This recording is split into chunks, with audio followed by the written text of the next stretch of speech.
جی عزیز طلبہ، غزل کے مطالعے سے پہلے آپ اس ویڈیو کو لائک کیجیے اور اس چینل کو سبسکرائب کیجیے۔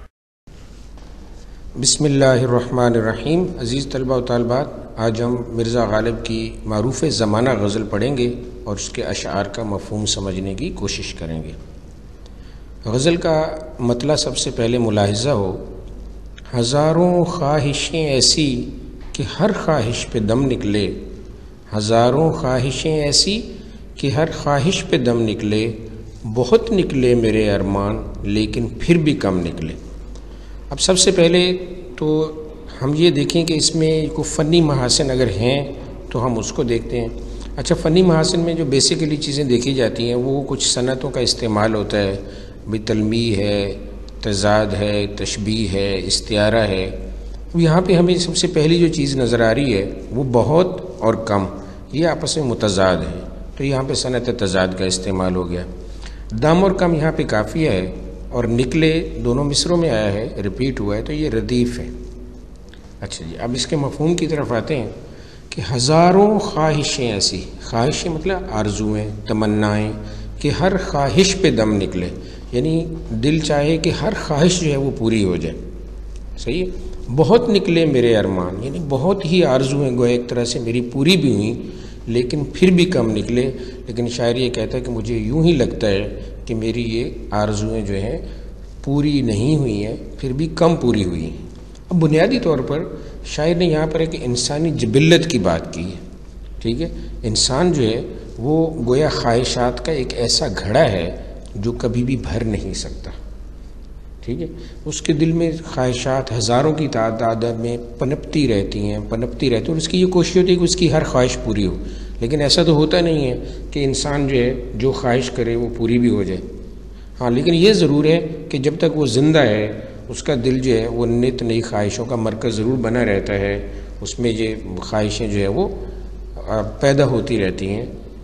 تو یہاں پر بھی شاعر گویا ایک ایسی ہی بات کر رہا ہے، یعنی انسان کی جو جبلت ہے اسی کی بات کر رہے ہیں کہ انسان کی ہزاروں خواہشیں پوری بھی ہو جاتی ہیں،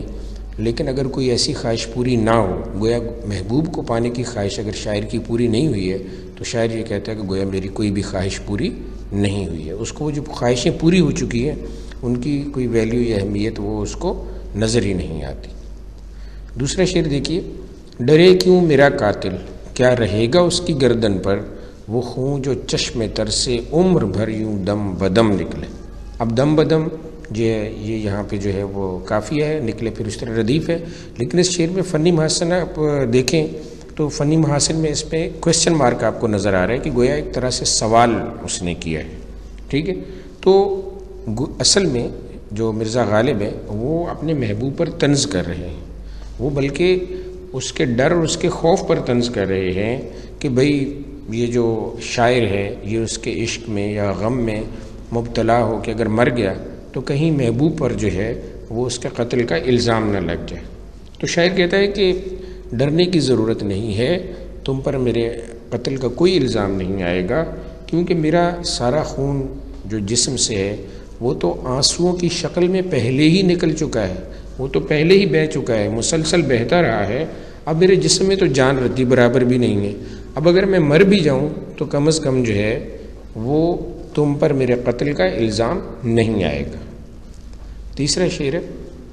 نکلنا خلد سے آدم کا سنتے آئے ہیں لیکن، نکلنا خلد سے آدم کا سنتے آئے ہیں لیکن، بہت بے آبرو ہو کے تیرے کوچے سے ہم نکلے۔ اس شعر میں بھی جو صنعت تلمیح استعمال کی گئی ہے کہ جیسے ہی ہم نکلنا خلد کہتے ہیں جنت کو، جنت سے آدم علیہ السلام کو نکلنے کا پورا واقعہ ہمارے ذہن میں آ جاتا ہے کہ کس طرح سے شیطان نے ان کو بہکایا اور پھر اللہ تعالیٰ نے ان کو جو ہے وہ دنیا میں بھیج دیا، یعنی کہ یہ صنعت یہاں پہ تلمیح ہے۔ تو شاعر کہتا ہے کہ آدم علیہ السلام کا تو جنت سے نکلنا ہم سنتے آئے ہیں، بہت بے آبرو مطلب ذلیل و خوار ہو کر، تیرے کوچے سے ہم نکلے، یعنی تیری جو ہے وہ گلی سے ہم نکلے مطلب کیسے کہ نکالے گئے، مطلب وہ کہتا ہے کہ چلو آدم علیہ السلام نے تو کوئی غلطی کی اور ان کو جنت سے نکال دیا گیا، ہم نے کیا غلطی کی، ہم نے جو تم سے محبت کی تو یہ کوئی غلطی تھی کہ ہم کو اس قدر جو ہے وہ ذلیل کر کے، ہمارے جذبے کی قدر کیے بغیر ہم کو جو ہے وہ تمہاری گلی سے نکال دیا گیا۔ اگلا شعر دیکھیے،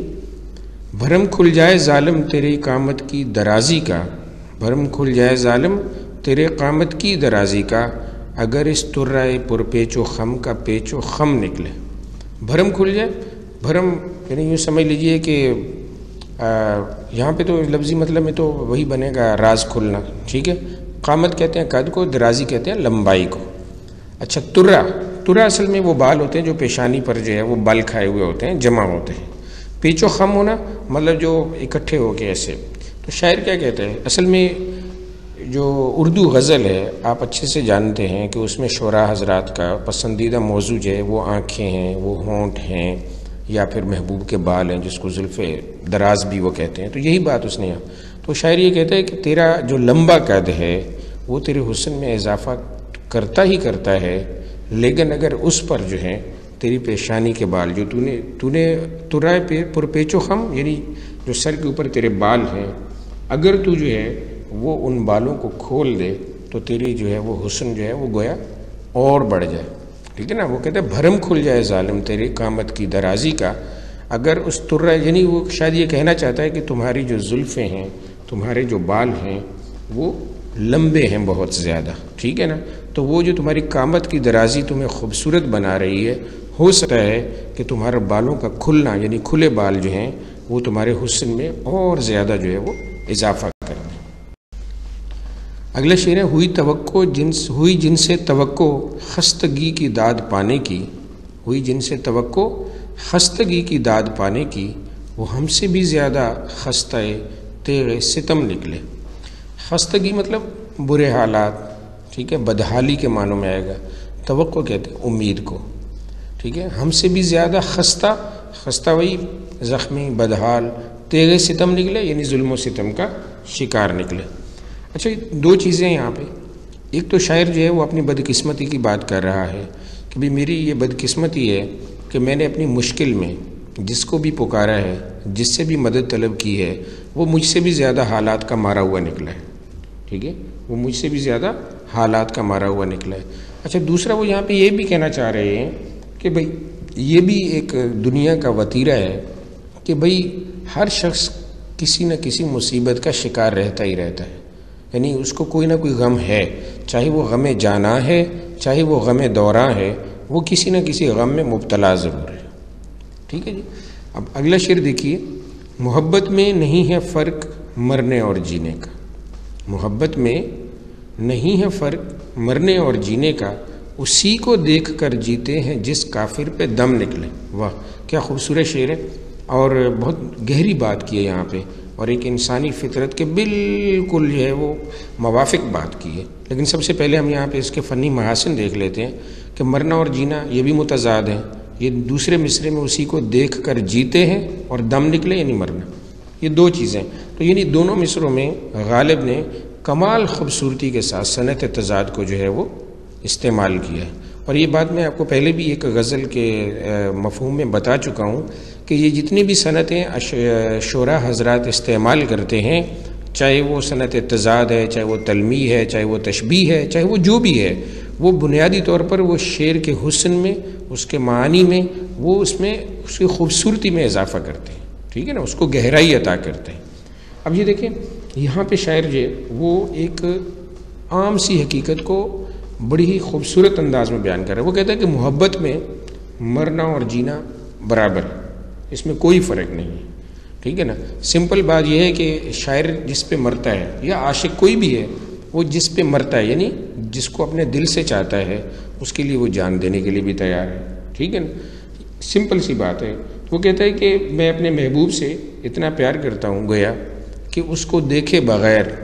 میرا جینا دشوار ہے، یعنی اس کا دیدار جو ہے وہ میرے لیے لازم ہے، اس کے بغیر زندگی جو ہے وہ زندگی نہیں لگتی، یعنی اس کے ہونے سے زندگی کا وجود لگتا ہے، اور اس کے نہ ہونے سے مجھے یوں لگتا ہے کہ جیسے زندگی نہیں ہے، ہر طرف موت ہے، سناٹا ہے، خاموشی ہے، ٹھیک ہے۔ وہی سمپل بات ہے، یعنی اس شعر کا اگر ہم مرکزی خیال نکالیں نا تو وہ یہی بنے گا کہ عشق و محبت میں جینا اور مرنا برابر ہے، دونوں ایک ہی جیسے۔ اور مقطع دیکھیے غزل کا، کہاں میں خانے کا دروازہ غالب اور کہاں وائز، کہاں میں خانے کا دروازہ غالب اور کہاں وائز، پر اتنا جانتے ہیں کل وہ جاتا تھا کہ ہم نکلے. اچھا مے خانہ کہتے ہیں شراب خانے کو, ٹھیک ہے. اور وائز کون ہوتا ہے؟ جو نصیحت کرتا ہے, جو سمجھاتا ہے. اب یہاں پہ بھی جانا اور نکلنا, ٹھیک ہے. اچھا اب یہاں پہ شاعر جو ہے وہ ایک طرح سے طنز بھی کر رہے ہیں. غالب کی شاعری میں انٹروڈکشن میں ہم نے پڑھا تھا نا کہ ان کی شاعری میں شوخی بھی ہے, طنز بھی ہے, یہ سب چیزیں ہمیں ملتی ہیں. تو یہاں پر وہ وائز پر طنز کر رہے ہیں, جو دوسروں کو سمجھاتے رہتے ہیں کہ یہ کام نہ کرو, یہ کام نہ کرو, یہ غلط کام ہے, یہ برا کام ہے, اور خود وہ وہی کام کر رہے ہوتے. گویا ایک طرح سے کچھ لوگوں کی منافقت کو جو ہے مرزا غالب یہاں پر جو ہے وہ ظاہر کر رہے ہیں کہ یہ جو دوسروں کو سمجھاتے پھر رہے ہوتے ہیں لوگ, یہ جو وائز بنے پھر رہے ہوتے ہیں, یہ ان کی جتنی بھی پارسائی ہے یہ جھوٹی ہوتی ہے, ٹھیک ہے نا. یہ اصل میں دکھاوے کے وائز بنے ہوئے ہیں, اندر سے یہ ویسے کے ویسے ہی ہیں کہ دوسروں کو تو یہ برے کاموں سے منع کرتے ہیں. اب یہ ضروری نہیں ہے کہ جو وائز ہے وہ شراب پیتا ہے. یہاں پہ یہ شراب پینا یا مے خانہ یہ ایک سمبولک ہے اس کے لیے کہ بھئی برائی کے معنوں کے لیے استعمال کیے, کیونکہ بہت سارے لوگ ایسے ہوتے ہیں جو ہمیں برائیوں سے منع کرتے ہیں لیکن حقیقت میں وہ خود ان برائیوں میں مبتلا ہوتے ہیں, ٹھیک ہے. اور وہی چیز جو ہے وہ اس نے یہاں پر جو مرزا غالب صاحب ہیں انہوں نے اس کو وائز کے ساتھ جوڑ دیا ہے کہ یہ اپنے قول و فعل میں سچے نہیں ہوتے, ان کے قول و فعل میں تضاد ہوتا ہے.